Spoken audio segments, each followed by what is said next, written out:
Hey everyone, how are you all doing? Today I've been taking a look at the McFarlane Toys DC Multiverse Black Adam movie, Black Adam. And this figure is worlds better than I thought it was going to be.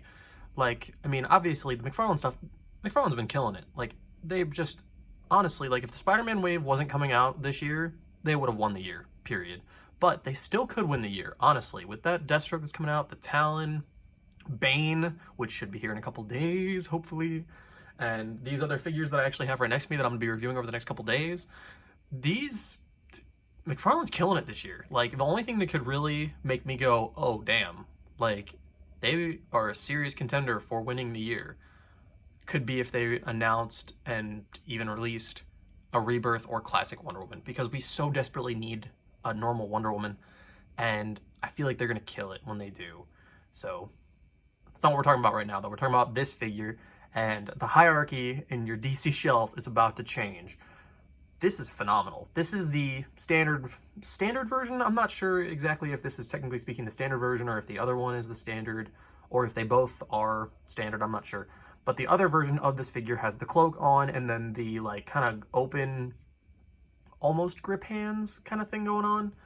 But this guy comes with two lightning effects. These are hard plastic. They're not bad. They fit on the arms very, very well, by the way. So you won't have to worry about them being rubbery or flimsy or anything like that. They fit on the arms pretty well, as you saw in the thumbnail for the video.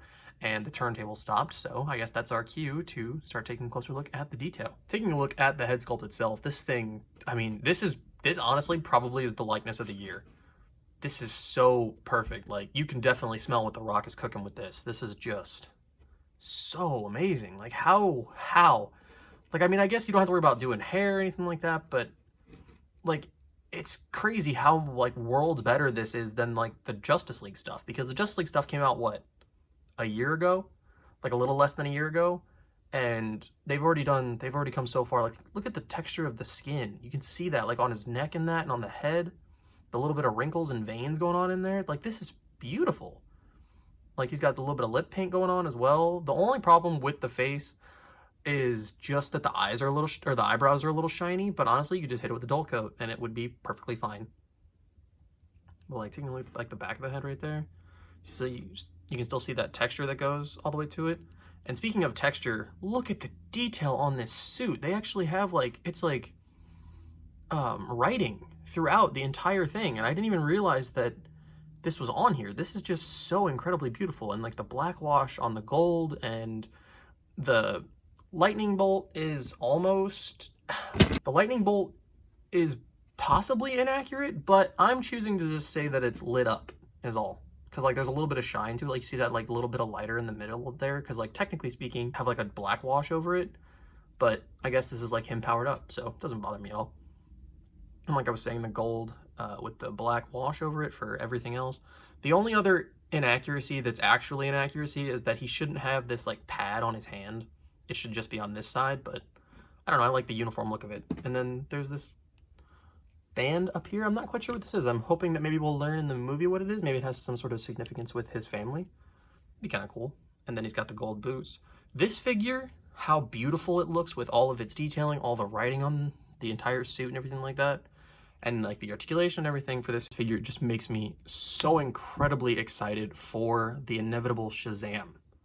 Because getting to put him with Shazam and then Superman, which is sadly like a whole ass head taller than him because they made that Henry Cavill Superman so tall for some reason, that's going to be phenomenal. And as you can see, I've been holding this figure up because his knees need to be straightened out a little bit, and then he can stand perfectly. If I can just get him to do it on camera real quick. Cool. See? Perfect. And speaking of his articulation, his head can go up all the way, which is amazing. And I didn't even do any mods to it either. It can just go up all the way. So, no problem there. You can get him in a nice flight pose. Head can go down. Not really. Can tilt to the side. Rotate. Shoulders go out that far. Got a butterfly joint, of course. Rotate all the way around. Biceps level to elbows that go up all the way. Amazing. Actual, not standard McFarlane joints at the hands. He actually has hinges, so can go back that far. Not too terribly much. Can go forward that much. Rotate. Very stiff, though, so be careful. As for his torso, I actually filmed this review, and then the footage got corrupted, so I and I didn't realize it until after I'd already done the articulation mod, so I actually did the articulation mod that I do for all my McFarlane figures, which I will make a video on sometime soon. But his torso could go only about like this far beforehand. After my mod, he can go that far, so.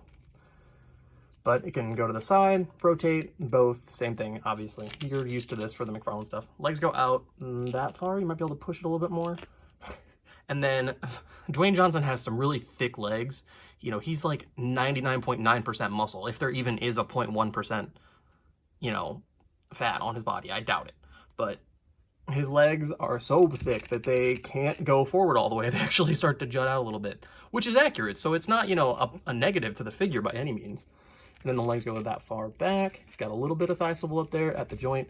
Knees go all the way back. He can kick his own ass, no problem. No boot swivel or anything like that, but then his feet can go back that far, up that far. Oh, actually, yeah, go up a little bit more. You can. This is pliable right here, the top of his boot.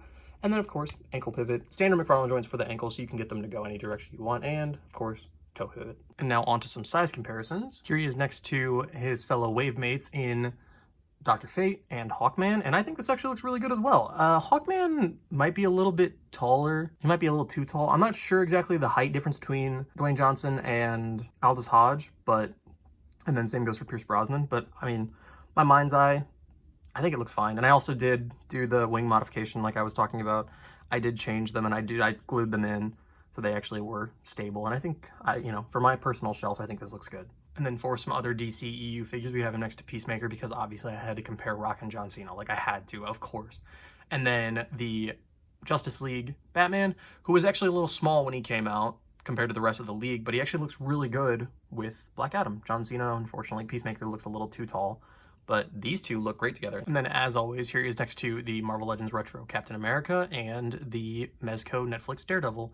And you could probably make this work. You just got to get really tricky with the camera work, you know, but this doesn't look bad. You could definitely fudge it. It's a lot easier to fudge than a lot of the other McFarlane stuff, so. And then last but not least, of course, I had to put The Rock next to the Thing because he's made of rocks. So here he is next to the Marvel Legends Thing, and I think this actually looks pretty good too. Overall, I really enjoyed this figure. He has great detail, great articulation. The likeness is phenomenal. Honestly, I could see this being the head sculpt of the year. And I don't know if, I mean, Medicom's obviously going to take a shot at it, and I hope that Hot Toys does, because I think that this figure could be, like, just beautiful in Hot Toys form, you know? But those are the only two companies that I could see putting McFarlane's likeness here on the ropes, but I don't know. Honestly, like, Mattel needs to step up, because Mattel, they've been making, you know, the Rock figures for years, and McFarlane made one, and they nailed it on the first try. Like, this figure is so fun. He's so fun. I may honestly have to get that other cloaked version because, like, you get those alternate hands and then, you know, have him cloaked. Could be really cool, or I could just get a third-party cloak if I want to do that, but I don't know. Like, buying that figure, like, this is honestly one of those figures that it's like, damn, this is so nice, you might have to buy it twice kind of thing. Like, it's such a beautiful figure, and I really cannot wait to get a Shazam to go along with this so I can hopefully pose them, you know, if they're in the same scale with each other inside the line. So, yeah. That's going to do it for me, and I will catch you all in the Dr. Fate video tomorrow. See ya.